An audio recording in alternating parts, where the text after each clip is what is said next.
நல்ல ஆட்சியை தேர்ந்தெடுப்பது ஒரு குடிமகனின் மிக முக்கியமான கடமை.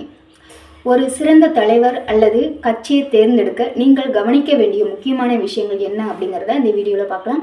அதுக்கு முன்னாடி நீங்கள் என்னோடய வீடியோ வந்து புதுசாக பார்க்குறீங்க அப்படின்னா என்னோடய சேனலை வந்து சப்ஸ்கிரைப் பண்ணிவிட்டு பெல் ஐக்கானை கிளிக் பண்ணிட்டு லைக் போட்டுட்டு வீடியோவை கண்டினியூ பண்ணுங்கள். ஓகேங்களா? இப்போ வீடியோக்குள்ளே போகலாமா? ஒரு தலைவர் நாளைக்கு தேர்தல் வந்துருச்சு. நாளைக்கு எல்லாருமே ஓட்டு போடுற கடமை இருக்குது. அது வந்து நம்மளோட உரிமை. அதை யாருக்காகவும் விட்டு கொடுத்துறாதீங்க, விட்டுறாதீங்க. கண்டிப்பாக நாளைக்கு சீக்கிரமாக இவ்வளோ வேலைகள் இருந்தாலும் போய் ஓட்டு போட்டுட்டு வந்துடுங்க. சரிங்களா? அதை எந்த மாதிரி தலைவர்களை வந்து நம்ம எப்படி தேர்ந்தெடுக்கணும், நல்ல நாட்டுக்கு தேவையான நாட்டுக்கும் மக்களுக்கும் தேவையான தலைவன் எப்படி கண்டுபிடிக்கிறது தலைவர்களை அப்படிங்கிறது தான் பார்க்க போகிறோம். சரிங்களா? ஃபர்ஸ்ட் ஒன்று வந்து வேட்பாளரின் தகுதி. அது வந்து கட்சிக்கு வாக்களிப்பதற்கு முன் உங்கள் தொகுதியில் நிற்கும் வேட்பாளர் யார் என்று பாருங்கள். உங்கள் தொகுதியில் எந்த வேட்பாளர் வந்து நிற்கிறாங்க, எந்த கட்சியில் நிற்கிறாங்க அப்படிங்கிறத சரியாக பார்த்துக்கோங்க. சரிங்களா? அதில் வந்து ஃபர்ஸ்ட் ஒன்று வந்து என்ன அப்படின்னா கல்வி மற்றும் அனுபவம். அவங்களுக்கு வந்து நல்லா படிச்சிருக்காங்களா, இது வந்து நல்ல அனுபவம் இருக்கா அப்படின்னு சொல்லிட்டு தெரிஞ்சுக்கணும். என்னென்ன அனுபவம் அப்படின்னா அவருக்கு நிர்வாகத்திறன் இருக்கிறதா அப்படிங்கிறத தெரிஞ்சுக்கணும். சமூக பிரச்சனைகளில் அவருக்கு இருக்கும் புரிதல் என்ன அப்படிங்கிறதையும் நம்ம புரிஞ்சுக்கணும். சரிங்களா? அடுத்து குற்ற பின்னணி. அவர் மீது ஏதேனும் தீவிரமான குற்ற வழக்குகள் உள்ளனவா என்று சரிபார்க்கணும். அவங்க மேலே ஏதாவது குற்றங்கள் இருக்குதா, இல்லை அவங்களுக்கு ஏதாவது பிரச்சனைகள் இருக்குதா, ஏதாவது பிரச்சனை அதாவது மக்களிடமிருந்து அவங்களுக்கு ஏதாவது பிரச்சனைகள் இருக்குதா அப்படிங்கிறத நம்ம தெரிஞ்சுக்கணும். சரிங்களா? அடுத்து அணுகுமுறை என்ன அப்படிங்கிறதுனா அவர் சாதாரண மக்களுடன் பழகக்கூடியவரா, உங்கள் பகுதி பிரச்சனைகளே சொன்னால் தீர்த்து வைப்பாரா. எல்லாருமே வந்து ஒரு பதவியில் இருக்கிறவங்க வந்து எல்லாருக்கிட்டே வந்து பேச மாட்டாங்க, ஊருக்குள்ளேயே நுழைய மாட்டாங்க. அந்த ஓட்டு கேட்க வரும்போது வந்து வீடு வீடாக வந்து எல்லாருக்கிட்டையும் காலில் விழுவாங்க, கையெடுத்து கும்பிடுவாங்க, அன்பாக பாசமாக பேசுவாங்க. ஆனால் வந்து ஒரு பதவிக்கு வந்ததுக்கப்புறம் வந்து கண்டுக்கவே மாட்டாங்க. வண்டியை விட்டு கீழே இறங்க மாட்டாங்க. அவங்க வீட்டுக்கு போனாலும் மதிக்க மாட்டாங்க. அவங்க ஆஃபீஸ்க்கு போனாலும் என்னன்னு கேட்க மாட்டாங்க. நம்மளோட தேவைகளை சொன்னாலும் ஏறெடுத்து பார்க்க மாட்டாங்க. சரிங்களா? அதுதான். அதனால் வந்து உங்களோட பிரச்சனைகளை வந்து முன் வந்து கேட்கக்கூடியவராக இருக்காரா, பிரச்சனைகளை வந்து அவர் வந்து என்னது தீர்த்து வைக்கக்கூடியவராக இருப்பாரா அப்படிங்கிறத நீங்கள் புரிஞ்சுக்கணும். சரிங்களா? தெரிஞ்சுக்கோங்க. அடுத்து வந்து செகண்ட் விஷயம் என்ன, ஃபஸ்ட்டு வந்து வேட்பாளரின் தகுதி என்னென்ன அப்படிங்கிறத பார்த்துட்டோம். வேட்பாளரோட தகுதி எப்படின்னா கல்வி மற்றும் அனுபவமும் இருக்கணும், குற்ற பின்னணி இருக்கக்கூடாது, அது அணுகுமுறை எப்படி இருக்குங்கிறத புரிஞ்சுக்கணும். அடுத்தது வந்து தேர்தல் அறிக்கை. கட்சிகள் கொடுக்கும் வாக்குறுதிகளை மேலோட்டமாக பார்க்காமல் ஆழமாக ஆராயணும். அவங்க வந்து ஒவ்வொரு கட்சியிலையும் வந்து ஒரு சில வாக்குறுதிகள் கொடுப்பாங்க. என்ன அப்படின்னா வந்து தேர்தலுக்கு முன்னாடி வந்து நான் இதை செய்கிறேன் அதை செய்கிறேன்னு சொல்லிட்டு லிஸ்ட்டு போட்டு வாக்குறுதிகள் கொடுப்பாங்க. ஆனால் அந்த வாக்குறுதிகள்லாம் கரெக்டாக பண்ணுவாங்களா அப்படிங்கிறது தெரியாது. சரிங்களா? அதனால் வந்து அவங்க கொடுக்கக்கூடிய வாக்குறுதிகள் வந்து அவங்க பண்ணக்கூடியதாக இருக்கா, நம்மளுக்கு பிரயோஜனமாக இருக்குமா, நம்மளோட தேவைகளை பூர்த்தி பண்ணுற மாதிரி இருக்குமா, இல்லை வந்து ஓட்டு வாங்கிறதுக்காக வாக்குறுதிகள் சொல்கிறாங்களா அப்படிங்கிறத நம்ம தெரிஞ்சுக்கணும். சரிங்களா? அடுத்து வந்து நடைமுறை சாத்தியம். இது வந்து நடைமுறையில் சாத்தியமாகுமா அவங்க கொடுக்குற வாக்குறுதிகள் அப்படிங்கிற அவர்கள் வந்து சொல்லும் திட்டங்கள் உண்மையிலேயே செயல்படுத்தக்கூடியவையா அல்லது வெறும் கவர்ச்சிக்காக பேசுகிறாங்களா அப்படிங்கிறத நம்ம தெரிஞ்சுக்கணும். சரிங்களா? நம்ம ஓட்டு வாங்குறதுக்காக பேசுகிறாங்களா இல்லை உண்மையிலேயே செய்யக்கூடிய விஷயங்களை தான் அவங்க சொல்கிறாங்களா அப்படிங்கிறத நம்ம தெரிஞ்சுக்கணும். அடுத்து முன்னுரிமை. கல்வி, மருத்துவம், வேலைவாய்ப்பு மற்றும் விவசாயம் போன்ற அடிப்படை தேவைகளுக்கு அவர்கள் கொடுக்கும் முக்கியத்துவம் என்ன அப்படிங்கிறத கவனிக்கணும். அவங்க கொடுத்த லிஸ்ட்டில் வந்து கல்விக்கு என்ன பண்ண போகிறாங்க, மருத்துவத்துக்காக என்ன பண்ண போகிறாங்க, வேலைவாய்ப்புக்காக என்ன பண்ண போகிறாங்க மற்றும் விவசாயத்துக்காக என்ன பண்ண போகிறாங்க அப்படிங்கிறத நம்ம தெரிஞ்சுக்கணும். சரிங்களா? ஏன்னா தானோன்னு நான் பெருசாக அவங்க வந்து திட்டங்களை எழுதி வச்சு சொல்லிட்டு அடுத்து வந்து ஒன்றுமே பண்ணலைன்னா அது நம்மளோட என்ன சொல்கிறதுன்னா ரொம்ப நம்ம தான் பாதிக்கப்படுவோம். சரிங்களா? அதனால வந்து அவங்க வந்து இது எல்லாத்துலேயுமே வந்து நல்ல திட்டங்கள் கொண்டு வந்திருக்காங்களா, அது செயல்படுத்தக்கூடியதா இருக்கிறதா அவங்க சொல்கிறாங்களா அப்படிங்கிறத நம்ம புரிஞ்சுக்கணும். சரிங்களா? மூணாவது விஷயம், ஃபஸ்ட்டு வந்து வேட்பாளரின் தகுதி, அடுத்து தேர்தல் அறிக்கை. மூணாவது விஷயம் என்ன அப்படின்னா கடந்த கால செயல்பாடுகள் என்ன அப்படிங்கிறத பார்க்கலாம். ஒரு கட்சி இதற்கு முன்பு ஆட்சியில் இருந்தபோது என்ன செய்தது என்பதை பாருங்கள். இதுக்கு முன்னாடி 5 வருஷம் வந்து ஆட்சியில் இருக்காங்க அப்படின்னா அவங்க என்னென்ன விஷயங்கள் பண்ணியிருக்காங்க, என்னென்ன பண்ணலை, நல்ல விஷயங்கள் எல்லாமே பண்ணி கொடுத்துருக்காங்க. மக்களுக்காக அவங்க எந்த மாதிரி விஷயங்கள் நல்ல விஷயங்கள் பண்ணியிருக்காங்க, அவங்க வந்தால் நல்லா இருக்குமா அப்படிங்கிறத ஃபஸ்ட்டு புரிஞ்சுக்கோங்க சரிங்களா.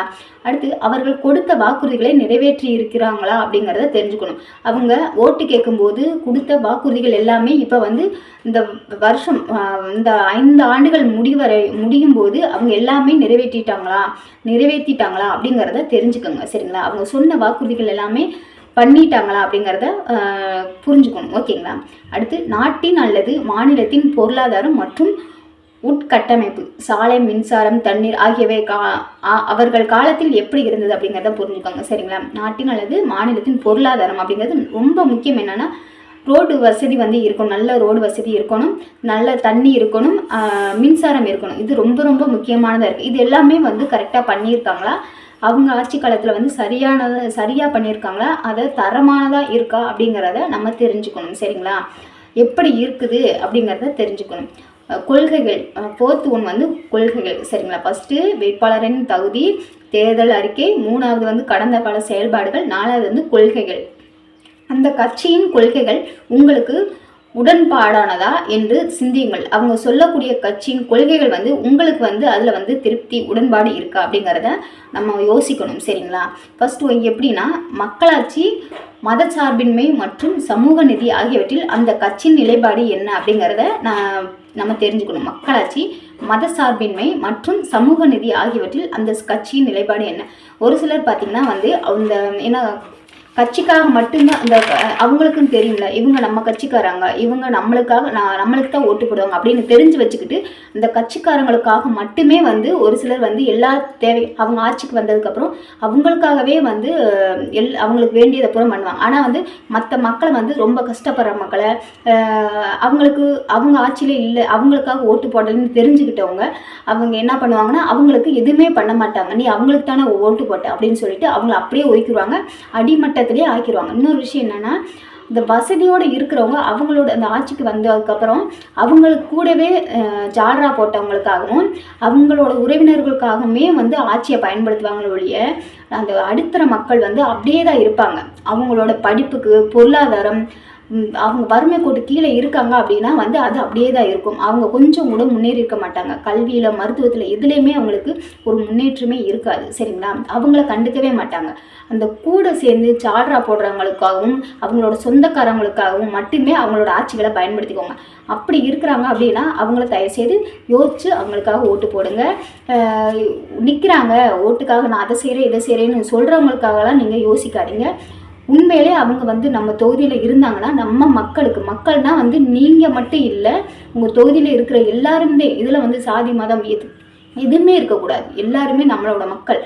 எல்லாத்துக்குமே அவங்க வந்து அவங்க எல்லா உதவியும் பண்ணுவாங்களா. குடிநீர் வசதி, பொருளாதாரம், அதாவது ரேஷன் கடையில் பொருள் கொடுக்கறதுலேருந்து, மின்சாரத்துலேருந்து, தண்ணியிலேருந்து அது எல்லாத்தையுமே பார்த்து தான் அவங்க எல்லாமே கரெக்டாக பண்ணுறாங்களா அப்படிங்கிறது.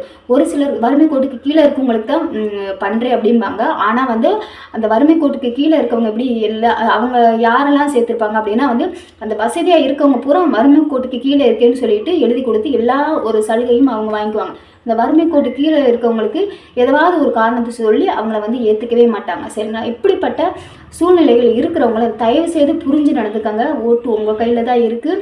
இந்த 5 வருஷத்துக்குள்ளே எவ்வளவோ மாற்றங்கள் வரலாம் சரிங்களா. அதனால் உங்கள் ஓட்டை வந்து யோசித்து யாருக்கு போடணும் அப்படிங்கிறத தெரிஞ்சுக்கிட்டு மக்களுக்காக, உங்களுக்காகவும் மட்டும் இல்லாமல் மக்களுக்காக, நம்மளோட நாட்டோட தலையெழுத்துக்காக நீங்கள் யோசிச்சு போடுங்க ஓகேங்களா. அனைத்து தரப்பு மக்களையும், சிறுபான்மையினர், பெண்கள், விளிம்பு நிலை மக்கள் உள்ளடக்கிய வளர்ச்சிகளில் அவர்களுக்கும் அக்கறை இருக்கிறதா. அதாவது நான் இப்போ சொன்ன விஷயம் தான், எல்லாரு மேலேயுமே அக்கறையாக இருக்கணும். அதில் வந்து சாதி, மதம், பேதம் அப்படின்னு எதுவுமே இல்லாமல் எல்லா மக்களும் உயர்ந்தவங்க, தாழ்ந்தவங்க அப்படின்னு அந்த ஒரு பேதமே இல்லாமல் எல்லாரும் நம்மளுடைய மக்கள். கஷ்டப்படுறவங்கள கொஞ்சமாவது முன்னேற்ற பாருங்கள். அது எத்தனையோ வந்து ஆசிரமங்கள் இருக்குது, அனாதை இல்லங்கள், குழந்தைகள் வந்து ரொம்ப என்ன சொல்லணும்னா ஒரு ஆதரவற்று இருக்கிறவங்க, பெரியவங்க இருக்காங்க. அவங்க எல்லாருக்கும் அவங்க என்ன பண்ணியிருக்காங்க, அவங்கள இந்த ஆட்சியில் வந்து என்னென்ன பண்ணியிருக்காங்க, அவங்களுக்குன்னு ஒரு என்ன சொல்கிறேன்னா ஒரு சந்தோஷம், அவங்களோட தேவைகளை வந்து கொஞ்சமாவது நிறைவேற்றிருக்காங்க அப்படின்னு பாருங்கள். முடிஞ்ச அளவு இந்த மாதிரி விஷயங்களை வந்து ஷேர் பண்ணுங்கள். அடுத்து 5th ஒன் வந்து என்னென்னா ஊடகங்கள் மற்றும் விவாதங்கள். நேரடி விவாதங்களை கவனியுங்கள்.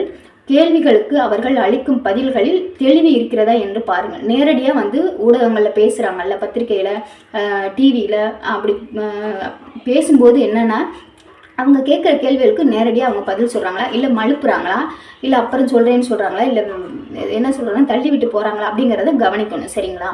தவறான செய்திகள், அதாவது ஃபேக் நியூஸ், சமூக வலைதளங்களில் வரும் தகவல்களை அப்படியே நம்பாமல் நம்பகமான செய்தித்தாள்கள் மூலம் உறுதிப்படுத்திக் கொள்ளுங்கள். அதாவது அவங்களோட ஒவ்வொருத்தருக்கும் ஒவ்வொரு சேனல் இப்போலாம் வச்சுருக்காங்க. அதாவது அவங்களோட கட்சி சம்மந்தமான அதாவது கட்சிக்காரங்க பூரா ஒரு சேனல் வச்சுருப்பாங்க. ஒவ்வொரு கட்சிக்காரங்களும் ஒவ்வொரு சேனல். இப்போ எல்லாமே யூடியூபர்ஸ் நிறைய யூஸ் பண்ணிவிட்டு ஃபேஸ்புக்கு, இன்ஸ்டாகிராம் நிறையா பண்ணுறாங்க. அவங்கவுங்க கட்சியை தான் உயர்வாக பேசுவாங்க. அவங்களோட கட்சிக்கு என்ன நல்ல காரியங்கள் பண்ணியிருக்காங்களோ அதை மட்டும்தான் பேசுவாங்க. அந்த தப்பை எதையுமே வெளியில் காட்டிக்க மாட்டாங்க, மறைச்சிருவாங்க. ஆனால் அதெல்லாம் நம்பாதீங்க. உண்மையான செய்திகளை மட்டும் கொடுக்கக்கூடிய செய்தித்தாள்களை பாருங்கள், நியூஸ் பேப்பரில் பாருங்கள், உண்மையை சொல்கிற நியூஸ் சேனலை பாருங்கள். சரிங்களா? அதை மட்டும் பார்த்து நீங்கள் நம்புங்க. ஃபேக் நியூஸ் எல்லாம் நம்பவே நம்பாதீங்க. ஓகேங்களா? முக்கியமான குறிப்பு என்ன அப்படின்னா வந்து வாக்கு என்பது உங்கள் அதிகாரம். அதை பணத்திற்கோ அல்லது இலவச பொருட்களுக்கோ விற்காமல் உங்கள் எதிர்காலத்தை மனதில் வைத்து நேர்மையாக பயன்படுத்துங்கள். காசுக்கு ஒரு ஓட்டுக்கு 5000 4000 அப்படின்னு சொல்லிட்டு இப்போல்லாம் வீடு வீடாக கொண்டு போய் காசு கொடுப்பாங்க. அதாவது ஒவ்வொரு கட்சிக்காரங்களும் ஒவ்வொரு மாதிரி காசு கொடுப்பாங்க. அந்த கட்சிக்காரங்கள் அவங்க கட்சிக்காரங்களுக்காக கொண்டு போய் கொடுப்பாங்க. அப்படி தான் இப்போலாம் நடக்குது. என்னென்னா அவங்க கட்சிக்காரங்க மொத்தமாக அவங்க கொடுக்குறாங்க.